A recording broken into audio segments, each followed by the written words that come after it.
ನಿಮ್ಮ ಸತ್ಯ ಯುನಿಲೆಟ್ ಅಲ್ಲಿ ಫುಲ್ ಮೂನ್ ಸೇಲ್ ಮೇ 31 ಒಂದಿನ ಮಾತ್ರ. ಸತ್ಯ ಯುನಿಲೆಟ್. ನಡು ರಸ್ತೆಯಲ್ಲಿ ಪುಂಡರ ಬೈಕ್ ವೀಲಿಂಗ್ ಹಾವಳಿ ಹೆಚ್ಚಾಗ್ತಾ ಇದೆ. ಈಗ ಪ್ರತಿಷ್ಠಿತ ಅಲಿಯನ್ಸ್ ಕಾಲೇಜು ಮುಂಭಾಗ ವೀಲಿಂಗ್ ಅನ್ನು ಮಾಡಿದ್ದಾರೆ ಪುಂಡರು. ಕಾಲೇಜು ಹುಡುಗಿಯರ ಮುಂದೆ ವೀಲಿಂಗ್ ಮಾಡಿ ಈ ರೀತಿಯಾದಂತಹ ಪುಂಡಾಟವನ್ನ ಮೆರೆದಿದ್ದಾರೆ. ನೀವು ಕೂಡ ದೃಶ್ಯದಲ್ಲಿ ಗಮನಿಸ್ತಾ ಇರಬಹುದು ಯಾವ ರೀತಿ ವೀಲಿಂಗ್ ಅನ್ನ ಮಾಡ್ತಾ ಇದ್ದಾರೆ ಅಂತ ಹೇಳಿ. ಆನೇಕಲ್ ಸಮೀಪದ ಕಾಲೇಜ್ ಒಂದಿದೆ, ಆ ಕಾಲೇಜಿನ ಬಳಿ ಈ ರೀತಿಯಾದಂತಹ ಕೃತ್ಯವನ್ನು ಮಾಡಿದ್ದಾರೆ.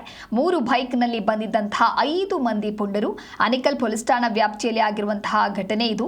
ರಸ್ತೆಯಲ್ಲಿ ವಾಹನ ಓಡಾಟದ ನಡುವೆನೆ ಪುಂಡರು ವೀಲಿಂಗ್ ಅನ್ನು ನಡೆಸ್ತಾ ಇದ್ದಾರೆ.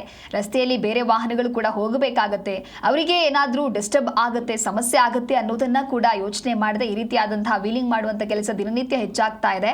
ಇನ್ನು ವಾಹನ ಸವಾರರು ಕೂಡ ಬಹಳಷ್ಟು ಕಿರಿಕಿರಿ ಉಂಟಾಗಿದೆ. ಪುಂಡರಿಂದ ಕಾಲೇಜು ಹುಡುಗಿಯರ ಮುಂದೆ ವಾಹನ ಸವಾರರಿಗೆ ಕಿರಿಕ್ ಮಾಡಲಾಗಿದೆ. ಎಷ್ಟೇ ಸ್ಟ್ರಿಕ್ಟ್ ಆಕ್ಷನ್ ಕ್ರಮವನ್ನ ತೆಗೆದುಕೊಂಡ್ರೂ ಕೂಡ ಈ ಒಂದು ವೀಲಿಂಗ್ ಮಾಡುವಂತಹ ಪುಂಡರಿಗೆ ಅಥವಾ ವೀಲಿಂಗ್ ಮಾಡುವಂತಹ ಕೃತ್ಯಕ್ಕೆ ಬ್ರೇಕ್ ಬೀಳ್ತಾ ಇಲ್ಲ. 3 ಬೈಕ್ನಲ್ಲಿ ಬಂದಿದ್ದಂತಹ 5 ಮಂದಿ ಇದೇ ರೀತಿಯಾಗಿ ಪುಂಡಾಟಿಕೆಯನ್ನ ಮೆರೆದಿದ್ದಾರೆ.